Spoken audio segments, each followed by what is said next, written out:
जय हिंद मेरे भाइयों। आज के इस वीडियो में हम बीएसएफ एचसी आरओआरएम एग्ज़ाम में आने वाले मैथ्स के most important question part 2 solve करेंगे।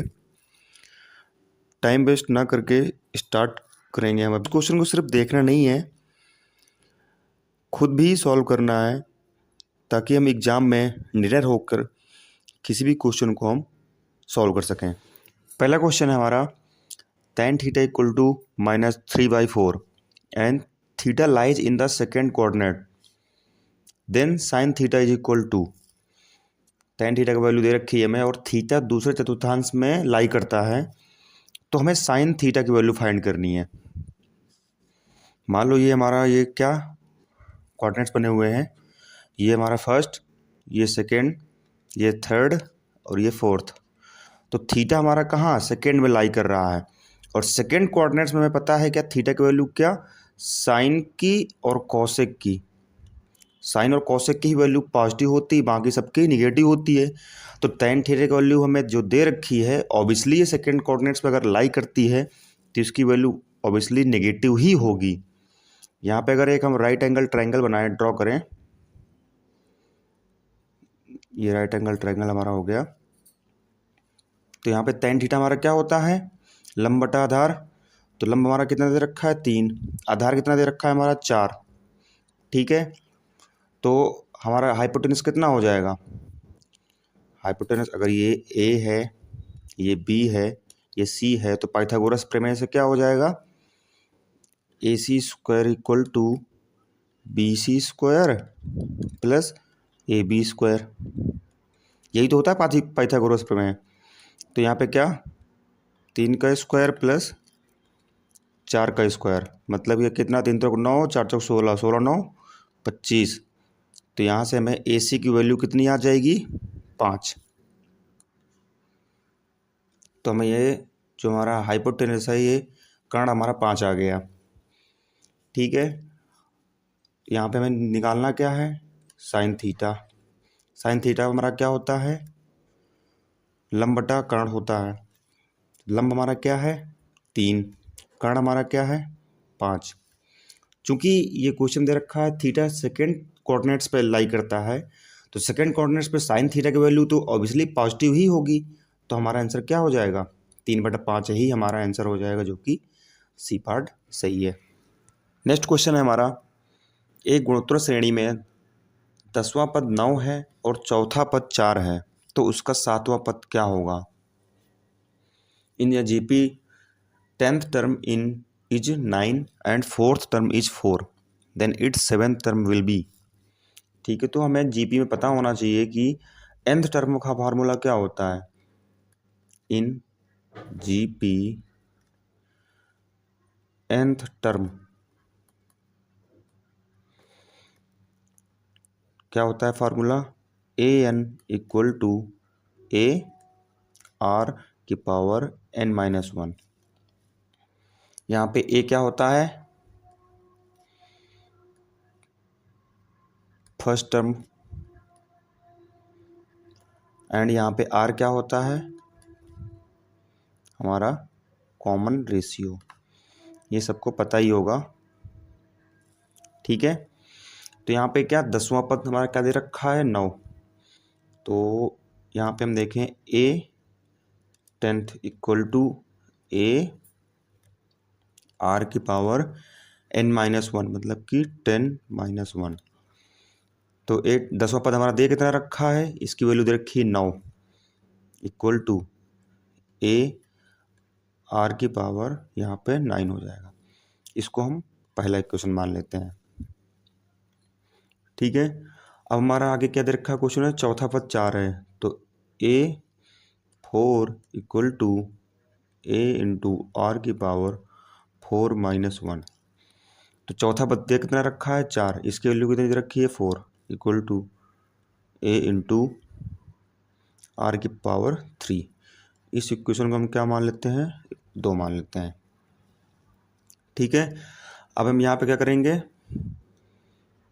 Equation 1 multiply with equation 2। अगर हम दोनों इक्वेशंस का मल्टीप्लाई कर देते हैं तो क्या हो जाएगा, 9 इंटू 4 मतलब क्या, RHS का RHS का मल्टीप्लाई हो जाएगा, इक्वल टू यहाँ पे ए आर की power 9 multiply with A R की पावर 3। तो यहाँ पे क्या हो जाएगा, 9 चौको 36 इक्वल टू ए और ए क्या, ए स्क्वायर हो जाएगा इंटू आर की पावर। हमें पता है मल्टीप्लिकेशन में क्या होता है, घातें जुड़ती हैं, ठीक है। तो पावर हमारी ऐड हो जाएंगी, तो 9 और 3 कितनी हो जाएंगी, ये 12 हो जाएगी।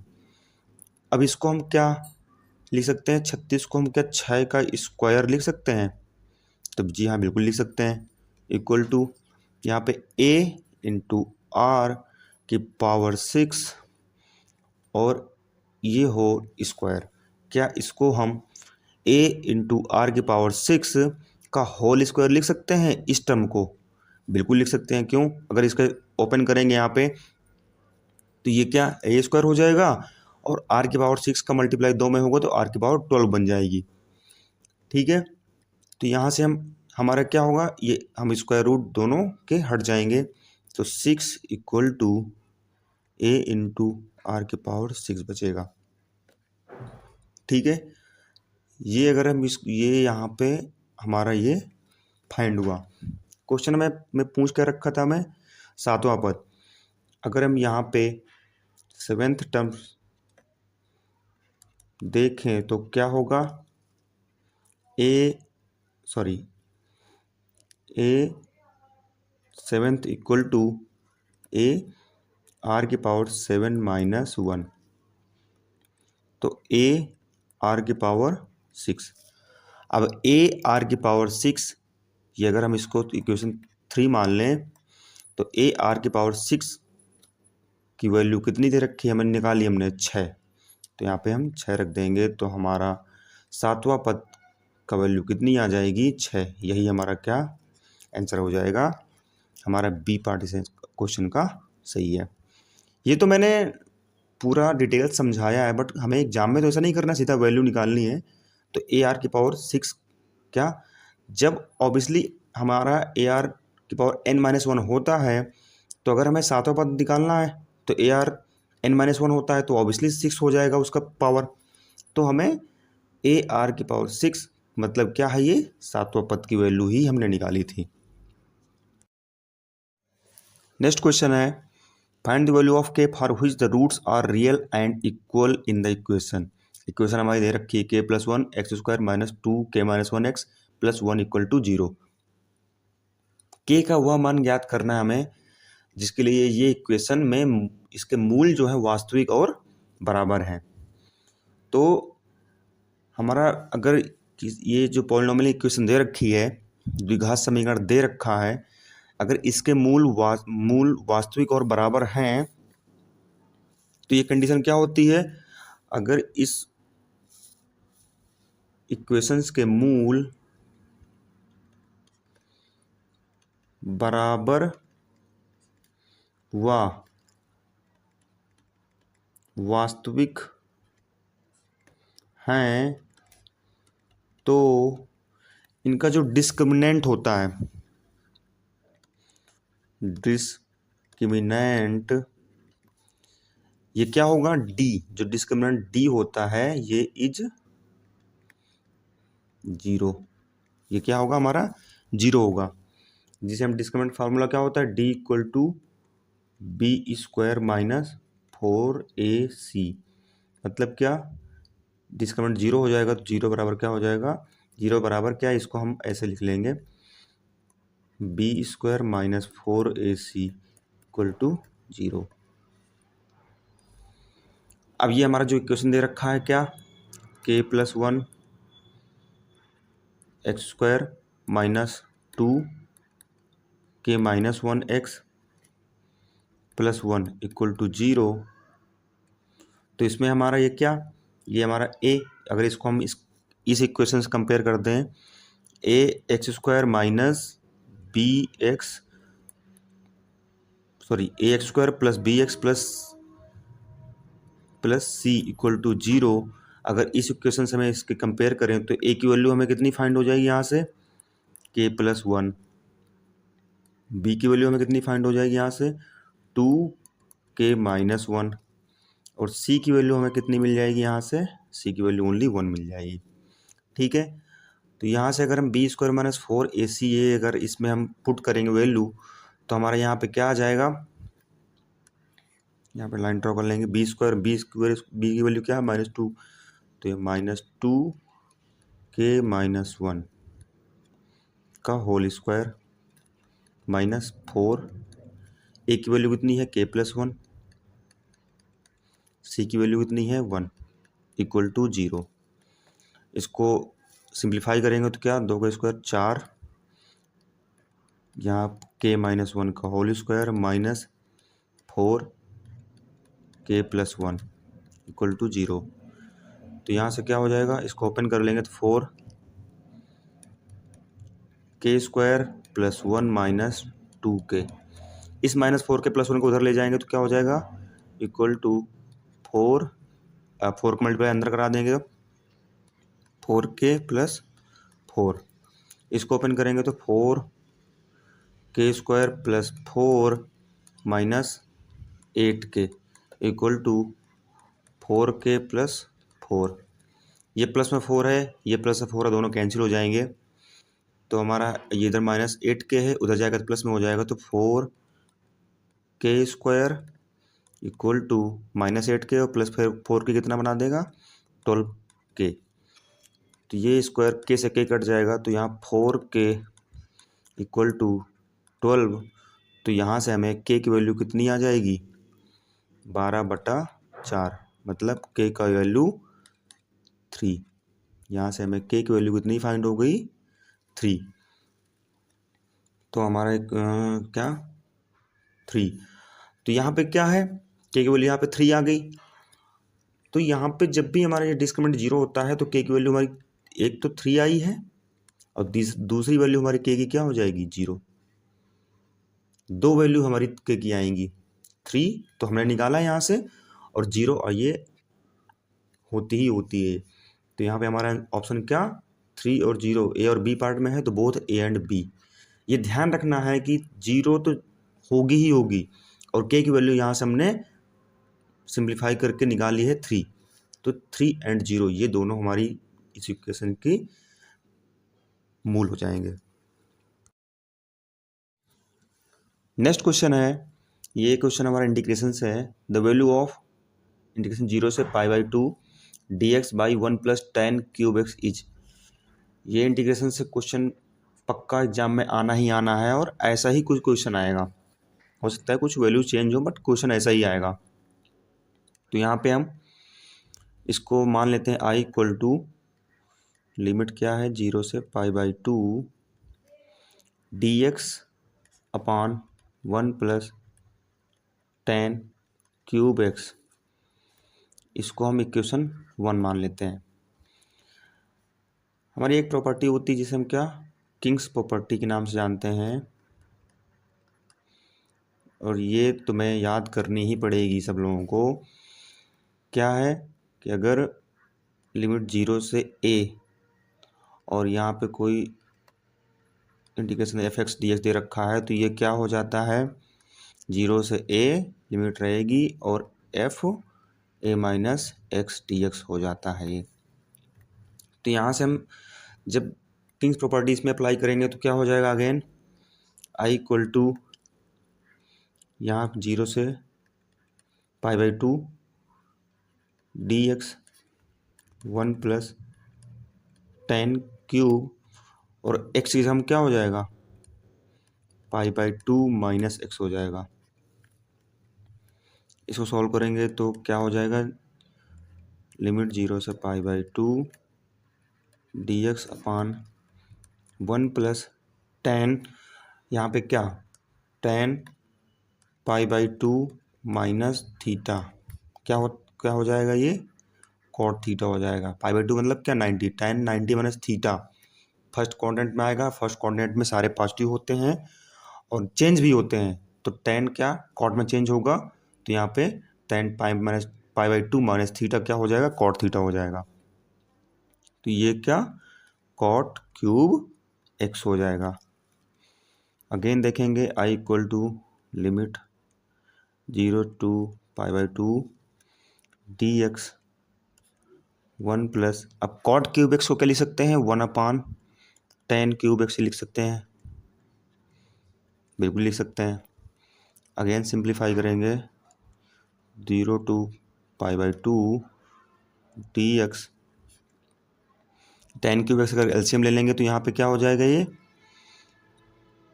tan cube x plus 1/tan cube x. ठीक है, आगे देखेंगे हम, ये आई इक्वल टू चल रहा है, आई इक्वल टू लिमिट 0 to π/2, अब ये tan क्यूब एक्स ये क्या ऊपर पहुंच जाएगा, तो tan cube x into D X upon 1 plus tan cube x. अब इसको हम क्या इक्वेशन 2 मान लेते हैं।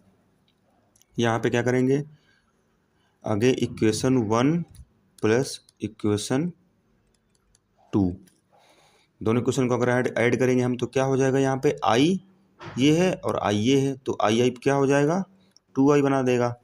आई plus I equal to 0 to π/2 dx upon 1 plus tan cube x, ये पहला इक्वेशन का है, plus 0 to π/2 dx upon, sorry dx नहीं, यहाँ पे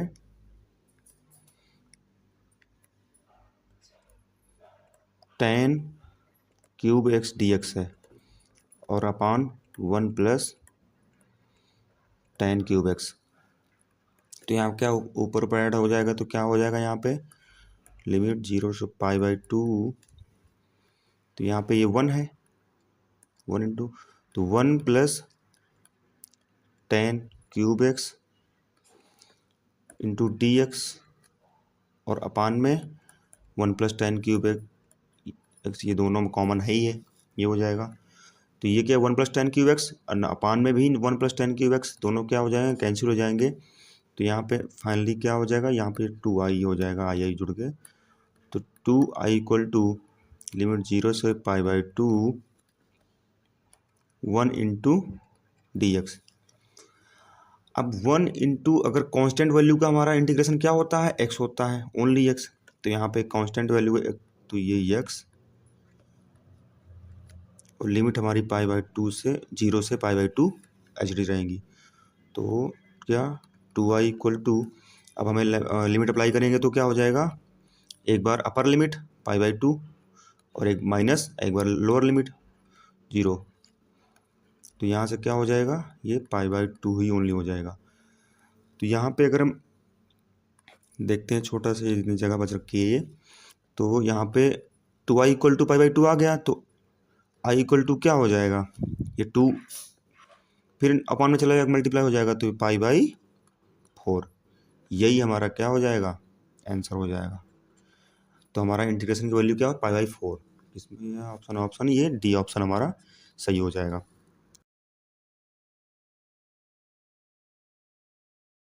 नेक्स्ट क्वेश्चन है हमारा, अगला क्वेश्चन फिर हमारा द्विघात समीकरण से है। यदि -2 एक द्विघात समीकरण x² + 3x + 2 = 0 के मूलों में से एक मूल है, तो दूसरा मूल क्या होगा। एक मूल हमें मतलब -2 दे रखा है, तो दूसरा मूल हमें फाइंड करना है। इक्वेशन क्या दे रखा है, x² + 3x + 2 = 0। ठीक है, अब हमें क्या, हमें द्विघात समीकरण में पता होना चाहिए मूलों का योग,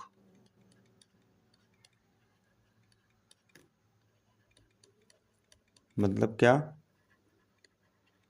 सम ऑफ रूट्स इक्वल टू क्या होता है -b/a। मतलब क्या, अगर हमारे मूल अल्फ़ा प्लस बी, अल्फ़ा और बीटा हैं, तो alpha plus beta equal to क्या हो जाएगा -b/a। एंड मूलों का गुणनफल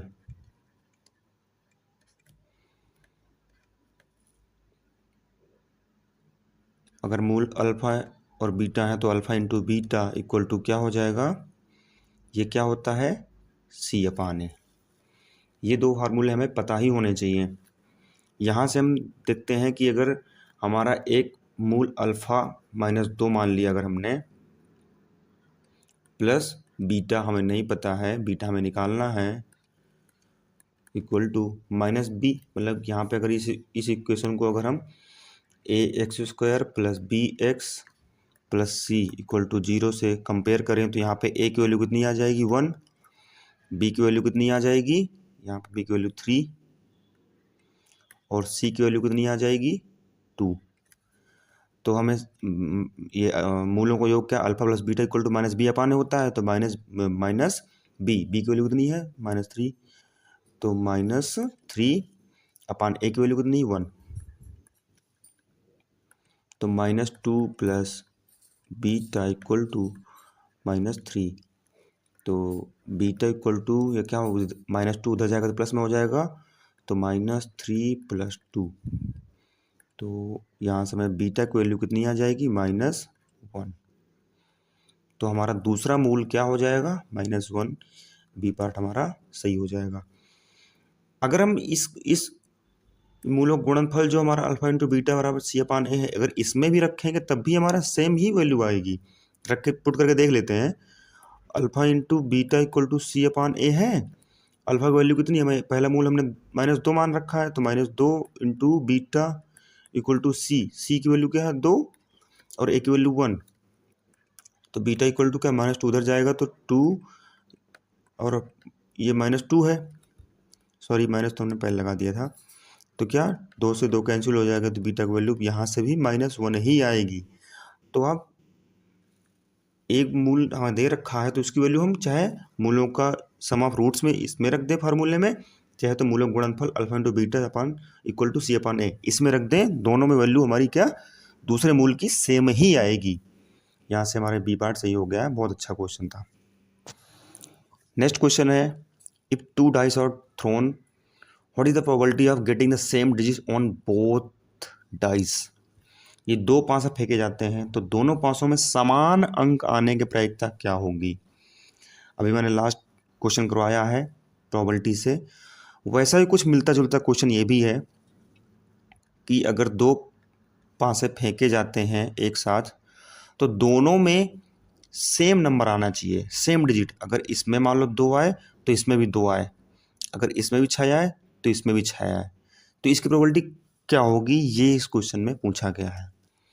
वैसे भी इस क्वेश्चन को तो आप खुद सॉल्व कर सकते हैं, अपना खुद ट्राई करें एक बार। बाकी अगर इस क्वेश्चन को हम अप्रोच क्या होगा सॉल्व करने का, क्या क्या क्या कंडीशंस बनेंगी। पहले पासे में अगर 1 आया तो दूसरे पासे में भी 1 आना चाहिए, तभी ये कंडीशंस हमारी फॉलो करेगी। दूसरे पासे में भी 2 आए और पहले पासे में 2 और दूसरे पासे में भी 2 आए।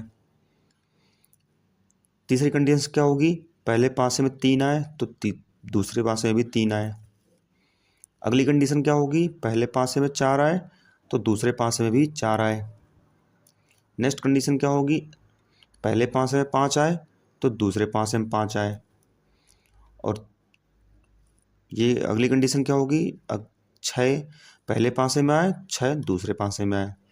अब इससे ज़्यादा नंबर होते नहीं है, तो टोटल हमारी कितनी कंडीशंस हो गई, 1 2 3 4 5 6, तो 2 पासे फेंके जाते हैं तो उनकी क्या 36, 6 जंग 36, और ये कंडीशंस कितनी हो गई 1 2 3 4 5 6, तो अगेन क्या कैंसिल हो जाएगा, तो यहाँ पे क्या 1/6 हमारा, यही हमारा आंसर हो जाएगा। फिर से हमारा ये बी पार्ट हमारा सही है। नेक्स्ट क्वेश्चन हमारा ट्रिग्नोमेट्री टॉपिक से है, evolute 1 - sec² x into cot² x। हमें इसको सिंप्लीफाई करना है, तो यहाँ पे देखेंगे क्या 1 - sec² x into cot² x। यहाँ पे हम जानते हैं क्या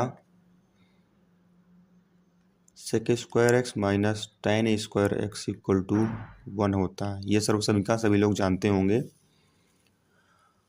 अगर हम ये सेक स्क्वायर एक्स को उधर ले जाते हैं तो यहाँ पे क्या माइनस का tan स्क्वायर बचेगा इस साइड में, इक्वल टू 1 माइनस, ये प्लस में इधर जाएगा तो माइनस में हो जाएगा, तो 1 माइनस सेक स्क्वायर एक्स। तो हम 1 माइनस सेक स्क्वायर एक्स की जगह हम क्या रख देंगे, हम माइनस का tan स्क्वायर एक्स इंटू काट स्क्वायर एक्स। यहाँ पे क्या माइनस tan स्क्वायर एक्स को क्या लिख सकते हैं, 1 upon cot square X into cot square X. ये दोनों कैंसिल हो जाएंगे तो यहाँ पे सिर्फ कितना -1। काफ़ी इजी क्वेश्चन था, सेकेंड्स में करने वाला क्वेश्चन था। नेक्स्ट क्वेश्चन अगेन हमारा ट्रिग्नोमेट्री टॉपिक से है। If sine theta plus cos theta equal to m and sec theta plus cosec theta equal to n, then find the value of n m+1 into m-1। देखो ऐसे question है, ये देखने में लगेंगे तो बहुत बड़े कि यार होगा कि नहीं होगा, कैसे बहुत फंस जाएंगे आगे जाके सॉल्व करने पे, लेकिन हमें इजीली इसको सॉल्व करने की कोशिश करनी है। यहाँ पे हमें क्या m की वैल्यू कितनी दे रखी है, sine theta plus cos theta, and n की वैल्यू कितनी दे रखी है, sec theta plus cosec theta. Question को देख के घबराना नहीं है, क्वेश्चन को सॉल्व करने की कोशिश करनी है। हमें वैल्यू फाइंड किसी करनी है, n m+1 m-1, इसकी वैल्यू हमें फाइंड करनी है। अब देखो यहाँ पे क्या है, m+1 m-1, ये क्या a plus B a minus B नहीं है, a plus B a minus B क्या होता है, a square minus B square. तो यहाँ से क्या इसको हम n m स्क्वायर माइनस 1 का स्क्वायर तो 1 हो जाएगा। क्या ये नहीं लिख सकते हैं, बिल्कुल लिख सकते हैं। अब इसमें अगर हम m और n की वैल्यू पुट कर लें तो क्या हो जाएगा, n की वैल्यू क्या है, sec theta plus cosec theta, ठीक है।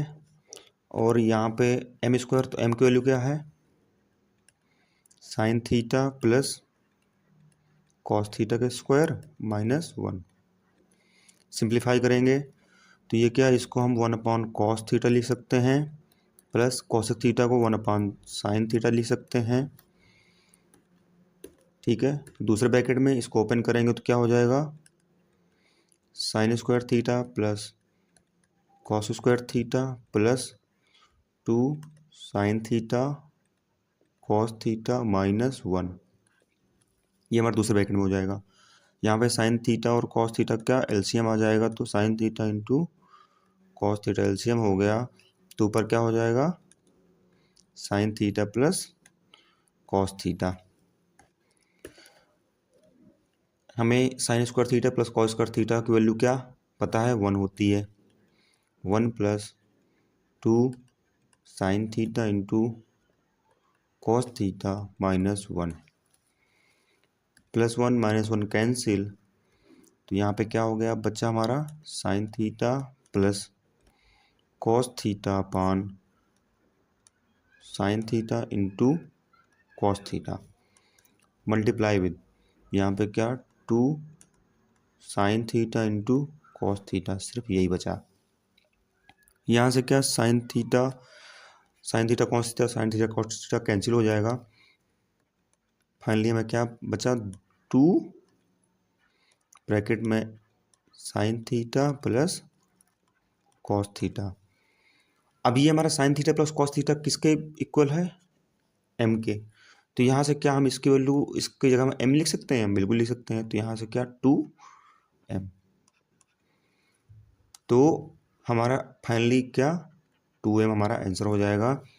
तो 2m इसमें है, 2m इसमें, 2m इसमें है, लेकिन क्वेश्चन भी हमें दे रखा है ना, तो इसलिए हम यहाँ n m-1 m-1 नहीं, ये गलत, n m+1 m-1, लेकिन यहाँ पे सिर्फ m है तो ये भी गलत, n m+1 m-1, तो हमारा यहाँ पे बी पार्ट सही हो जाएगा। हमें ऑप्शन भी जब चेक करने हैं तो हमें देख के ही करना है, क्योंकि इसमें क्वेश्चन दे रखा है तो थोड़ा ऑप्शन कन्फ्यूजिंग वाले हैं। 2m तो सारे में आंसर 3 में दे रखा है, लेकिन हमें जो क्वेश्चन दे रखा है इसमें m-1 m-1 है, जबकि क्वेश्चन में हमारा m+1 m-1 है। तो ये भी थोड़ा सा ध्यान रखना है, जल्दबाजी में ये गलती हमें नहीं करना है। हमने आंसर तो बिल्कुल सही फाइंड कर लिया 2m, बट हमें ऑप्शन क्लिक करने में गलती ना करें, इसी को ध्यान रखना है। नेक्स्ट क्वेश्चन हमारा, if PA union B equal to 3/4, PA intersection B equal to 1/4, PA complement equal to 2/3, then find the value of PB। इस जो पहले पार्ट में क्वेश्चन इस तरह का कुछ क्वेश्चन सॉल्व मैंने कराया था, तो थोड़ा सा ही हट के क्वेश्चन है, क्योंकि PA कॉम्प्लीमेंट की वैल्यू दे रखी है इसमें। तो अगर यहाँ पे PA कॉम्प्लीमेंट या फिर PA बार बोल देते हैं इक्वल टू क्या 2/3 दे रखा है, तो यहाँ पे अगर सिर्फ हमें PA की वैल्यू क्या हो जाएगी, अगर हम ऐसा कहीं दे रखा है PA complement equal to this, तो अगर उसका हमें नॉर्मल निकालना है PA इक्वल टू की क्या, इसको हमें जनरली 1 से घटा देना है, तो 1 - 2/3 हो जाएगा। तो PA इक्वल टू क्या हो जाएगा 3, 2 - 1, तो ये का तो PA की वैल्यू कितनी आ जाएगी हमें 1/3। हमने PA की वैल्यू क्यों निकाली, क्योंकि हमारा फार्मूले में क्या होता है, जो फार्मूला हमारा होता है PA union B equal to PA plus PB minus PA intersection B, यही हमारा फार्मूला होता है। तो हमें यहाँ पे PA की ज़रूरत पड़ती, इसलिए हमने PA की वैल्यू यहाँ से निकाल ली। तो यहाँ PA यूनियन B कितनी रखी है 3/4 इक्वल टू PA कितना दे रखा है, हमें निकाल लिया यहाँ पे 1/3 प्लस PB हमें फाइंड करना है माइनस A इंटरसेक्शन B की वैल्यू कितनी दे रखी है 1/4। ये माइनस का 1/4 उधर जाएगा तो प्लस का 1/4 हो जाएगा, तो 3/4 plus 1/4 equal to 1/3 plus PB। तो यहाँ पे क्या 4 एलसीएम हो जाएगा, तो 3 + 1 4, 4 4 क्या 4/4 इक्वल टू 1/3 प्लस PB। तो यहाँ से क्या कैंसिल हो जाएगा, तो PB इक्वल टू क्या हो जाएगा 1 - ये 1 - 3, ये 1/3 उधर चला जाएगा तो क्या माइनस में हो जाएगा, तो -1/3 हो जाएगा। सॉल्व करेंगे तो 3 - 1 क्या 2/3, तो PB की वैल्यू हमें फाइनली कितनी आ गई 2/3। 2/3 हमारा डी पार्ट सही हो जाएगा। तो जनरली हमारे ये फार्मूला, हमें जो ये फार्मूला दे रखा है, ये फार्मूला हमें नहीं भूलना है, याद रखना है। और इस फार्मूले में हमारा मोस्टली हम क्या भूल जाते हैं कि A यूनियन B इधर आएगा या फिर A इंटरसेक्शन B इधर आएगा, ये भूल जाते हैं। तो इस चीज़ को हमें यही याद रखना है कि A union B equal to होगा आगे, इंटरसेक्शन B हमारा लास्ट में आएगा, तो इस चीज़ को ध्यान रखना है। ठीक है, ये हमारा लास्ट क्वेश्चन था इस क्लास का, आगे हम नेक्स्ट क्लास में देखेंगे।